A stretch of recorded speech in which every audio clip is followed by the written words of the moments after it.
Academy, where Air Force falls to Texas A&M University Commerce. Rachel Galligan, Roland Vargas, pleasure to have you along with us.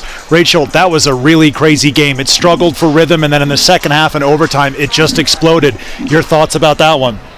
Gutsy win by Commerce there. I mean, that was an absolute heartbreaker for the Falcons, just being able to push it to overtime the way they did. That was an interesting game. It felt like the first three quarters of it was very, very difficult, very choppy, really hard for either team to find a rhythm offensively. Commerce got going.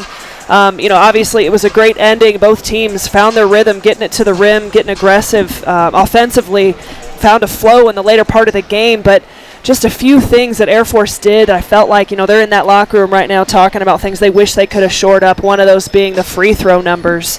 Air Force finishes 15 of 26 from the free throw line, shooting 58%. So, that's 11 points right there that you left off the board as we take a look at some of these other numbers. The three-point ball, I thought the game plan for the Falcons was to try and force Commerce to shoot perimeter shots, and they did. And they held them below their average, but offensively, Air Force struggled to connect from the perimeter. You look at those assist numbers, you look at those turnovers. Points off turnovers ended up being a really big stat. Air Force only turned it over, well, it was 16 times, but Commerce had 23 of their 71 points off of those turnovers. That's a huge key. And honestly, in my opinion, it came down to the free throws and the turnover numbers. Yeah, you mentioned it, the free throws. Those killed Air Force. They were behind in that statistic throughout the first half. We'll take a look at some of the highlights. DeMarcus Demonia with an otherworldly performance for Texas A&M Commerce. He finishes with 25 points, 7 of 12 from the field from the young Marylander, knocking that one down from long range, gave a little flex as well. Second half, Air Force, they played really well. Jeffrey Mills, he was another one of those spark plugs for the Falcons, drove them forward, went to the charity stripe for that and won. And then Air Force turning the basketball over, and here is the massive dunk, part one from DeMarcus Demonia. Falcons pushing things. Carter Murphy sees that one slapped away.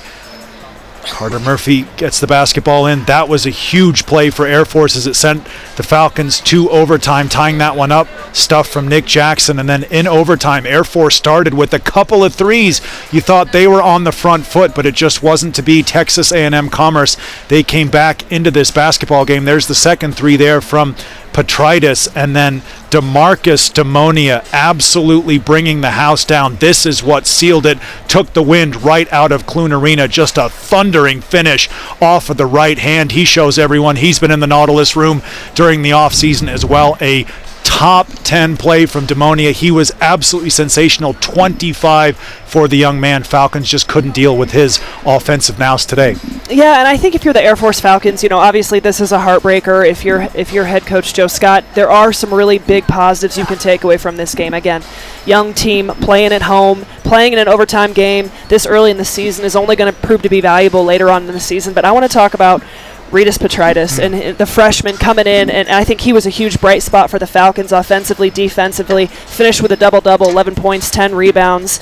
So I think you had a lot of really good performances. I think you strung together good moments of that game. There's going to be a lot of things that they can go back and look at in this film room and learn from this tonight. And Petritis trusted down the stretch by head coach Joe Scott. Yep. We saw him on the floor for the overtime period. That's a big thing, just to your point, that Air Force is going to have going forward. The Falcons will be back here at Clune Arena in just a few days. The women's team will be here on Wednesday night against the Grizzlies of Adams State. Rachel Galligan will be on the call for that one. I'm Roland Vargas, our entire Falcon Vision crew. Thank you so much for watching us on the Mountain West Network tonight. Air Force falls 69-73 to the Lions of Texas A&M University Commerce. Good night, everybody.